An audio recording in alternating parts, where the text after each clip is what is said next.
بسم اللہ الرحمن الرحیم۔ میری کتاب شاید کہ تیرے دل میں اتر جائے میری بات پیش خدمت ہے۔ پہلے مقدمہ ملاحظہ فرمائیے۔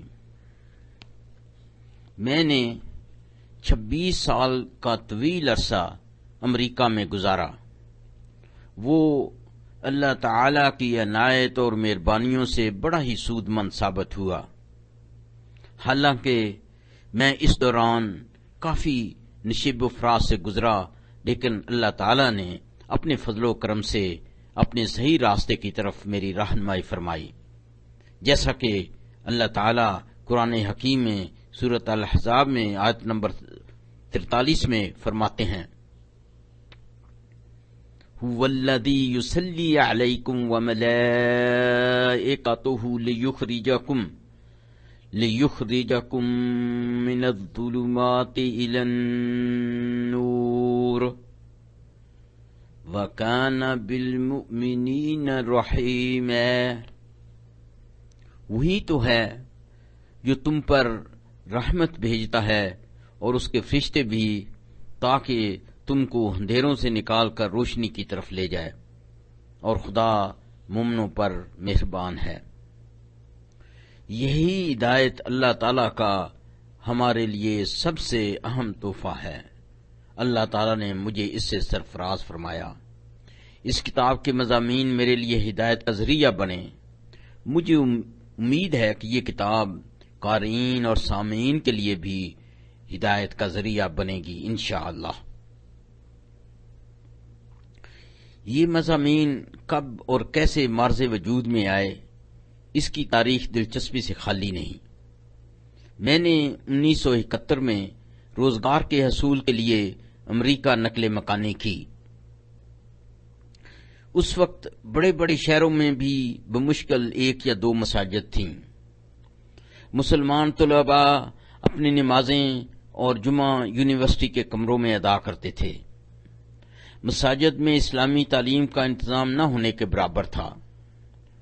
مناسب اساتذہ دستیاب نہ تھے۔ جن احباب کا عربی تلفظ اچھا تھا انہیں اچھی انگریزی بولنی نہ آتی تھی، اور جو انگریزی بول سکتے تھے ان کا عربی تلفظ ناقص اور ان کی اسلامی تعلیم محدود تھی، اور خطابت کا تجربہ تو بالکل مفقود تھا۔ اکثر مساجد میں کوئی مستقل امام مقرر نہ تھا، البتہ ہر کمیونٹی کے لوگ اپنی مدد آپ کے تحت کچھ نہ کچھ تعلیم فراہم کرنے کی کوشش کرتے تھے اور امامت اور خطابت کے فرائض انجام دیتے تھے۔ میں نے ایسے ماحول میں تقریباً 10 سال گزارے، اور اسلامی تعلیم کے لحاظ سے میری حیثیت کنویں کے مینڈک سے مختلف نہ تھی۔ میں اس تلاش میں تھا کہ کسی پڑھے لکھے امام سے استفادہ کروں۔ اس غرض سے میں نے لاس اینجلس نقل مکانی کی، کیونکہ وہاں ہمارے شہر کی نسبت اسلام کا علم حاصل کرنے کے لیے زیادہ مواقع تھے۔ اس شہر کی اورنج کاؤنٹی کی مسجد کے ڈائریکٹر جناب ڈاکٹر مزمل صدیقی صاحب ہر اتوار کو قرآن پاک کی تفسیر بیان فرماتے، جس سے مجھے بہت فائدہ ہوا۔ میں نے جناب ڈاکٹر صاحب سے عرض کیا کہ میں فقہ میں بہت حد تک کورا ہوں، اگر آپ ہر ہفتہ فقہ کے مضامین پر بھی لیکچر دیا کریں تو یہاں کے بہت سے لوگوں کو فائدہ پہنچے گا۔ ڈاکٹر صاحب نے یہ سلسلہ بھی شروع کر دیا، اور یہ 2 سال تک جاری رہا۔ اس تعلیم کے نتیجے میں میں نے تنگ نظری کو خیر باد کہہ دیا، اور اسلامی لحاظ سے مجھ میں وسعت نظری پیدا ہو گئی۔ اس دوران میں جستہ قرآن پاک حفظ کرنے کی کوشش کرتا رہا، لیکن میں اس وقت تک کوئی صورت حفظ نہ کر پاتا جب تک اس کی تفسیر اور معانی ذہن نشین نہ کر لیتا۔ اس طرح بفضل خدا چند پارے زبانی یاد ہو گئے، اور معانی پر بھی عبور حاصل ہو گیا۔ اس جامع مسجد کے امام حافظ اسماعیل صاحب چند ماہ کی چھٹی پر انڈیا تشریف لے گئے اور مجھے قائم مقام امام مقرر کر گئے۔ اب مجھے دن رات بہت محنت کرنی پڑی تعلیم و تربیت کے یہ مواقع اللہ تعالیٰ نے فراہم کر دیے۔ اس عرصہ کے دوران امریکہ کے ہر شہر میں کئی نئی مساجد مارد وجود میں آئیں اور ہر یونیورسٹی کے کیمپس پر بھی جمعہ کی نماز ادا کی جانے لگی۔ چونکہ خطیب بہت محدود تھے، اس لیے کیلیفورنیا کی یونیورسٹی کے طلباء نے اصرار کیا کہ میں وہاں خطبہ دوں۔ میں نے ہانپتے کامتے پہلا خطبہ دیا۔ خطبہ لکھنا ایک بات ہے اور اس کی ادائیگی دوسری بات۔ تاہم امریکی اسکولوں کے تجربہ کار ٹیچر کی حیثیت سے مجھے ادائیگی میں زیادہ مشکل نہ ہوئی۔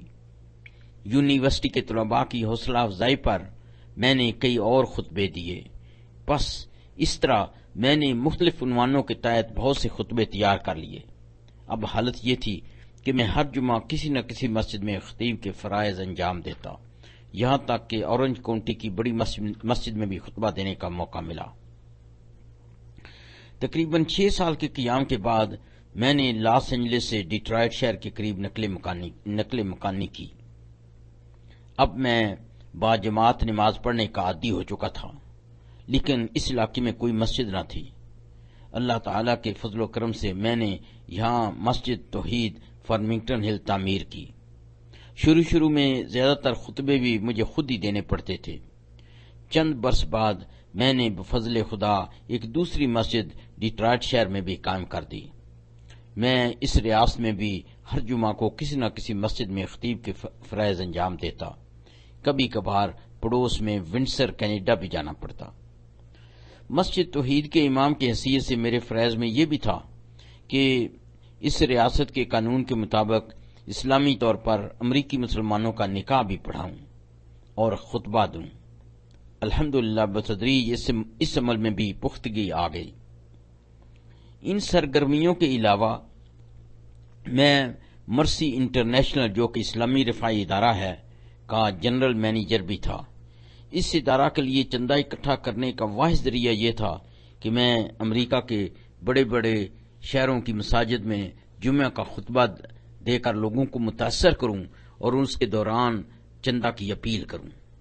میں حیران تھا کہ نہ صرف مرد حضرات دل کھل کر چندہ دیتے، بلکہ بعض خواتین بھی اپنے زیور کا پورا سیٹ چندہ کے صندوقچے میں ڈال دیتی اور سی تک طلب نہ کرتی۔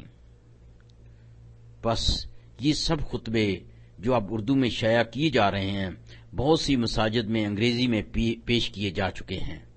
کیونکہ ان کی تیاری سے خود میرے علم اور ہدایت میں اضافہ ہوا، مجھے اس بات کا یقین ہے کہ پڑھنے والوں کو بھی اس سے ضرور استفادہ ہوگا۔ واضح ہو کہ امریکہ میں جمعہ کے خطبے اور نماز کے لیے بمشکل 25 منٹ ہوتے ہیں، اس لیے یہ خطبات مختصر ہیں مگر جامع۔ مجھے اس کاوش میں سب سے زیادہ فائدہ مفتی محمد شفیع صاحب رحمۃ اللہ علیہ کی تفسیر مالف القرآن سے ہوا۔ اللہ تعالیٰ مفتی صاحب کے درجات جنت فردوس میں اور بلند فرمائیں، آمین۔ میں یہاں اپنے سب اساتذہ کرام اور ان نوجوان بھائیوں کے لیے بھی دعا گو ہوں اور شکر گزار ہوں جنہوں نے میری اسلامی تعلیم و تربیت میں حصہ لیا۔ الحمدللہ چند سال قبل اللہ تعالیٰ کی رحمت مجھے مدینہ منورہ لے آئی۔ یہاں یہ خطبے انگریزی زبان میں مختلف ممالک کے حجاج کو کتاب کی شکل میں پیش کیے گئے۔ اس کتاب کا نام اسپیچز فار انکوائرنگ مائنڈ تھا۔ قارئین نے یہ کہا کہ مجھے ان کو اردو میں بھی شائع کرنا چاہیے، اس لیے ان کے اصرار پر اب یہ آپ کے پاس اردو میں حاضر خدمت ہے۔ کئی مخلص احباب کے اصرار پر یہ کتاب اردو زبان میں پیش کرنا میرے لیے ضروری ہو گیا تھا۔ دعا ہے کہ اللہ تعالیٰ اس کو ہم سب کی ہدایت کا ذریعہ بنائے۔ میں ممبئی کے مترجمین حمد لطیف حامد صاحب اور افی احمد فاروقی صاحب کا بھی بے حد ممنون ہوں، اور اسی طرح مدینہ منورہ کے ڈاکٹر اصغر علی شیخ صاحب اور ڈاکٹر شکیل احمد فاروقی صاحب کا بھی شکر گزار ہوں، کیونکہ ان سب کی مدد کے بغیر اس کتاب کو آپ کی خدمت میں پیش نہ کر سکتا۔ میں دعا گو ہوں کہ اللہ تعالی ہم سب کی اس باہمی کوشش کو شرف قبولیت بخشیں، آمین۔ میری اہلیہ صاحبہ ڈاکٹر صوفیہ احمد صاحبہ نے نہ صرف میری اسلامی سوچ اور عمل کو تقویت دی بلکہ میری سب کتب کی کئی ممالک میں اشاعت کرائی۔ میں ان کے بے لوث جذبے کو بیان کرنے سے قاصر ہوں، دعا گو ہوں کہ اللہ تعالیٰ مجھے بھی ان جیسا بنا دے۔ امتیاز احمد، مدینہ منورہ۔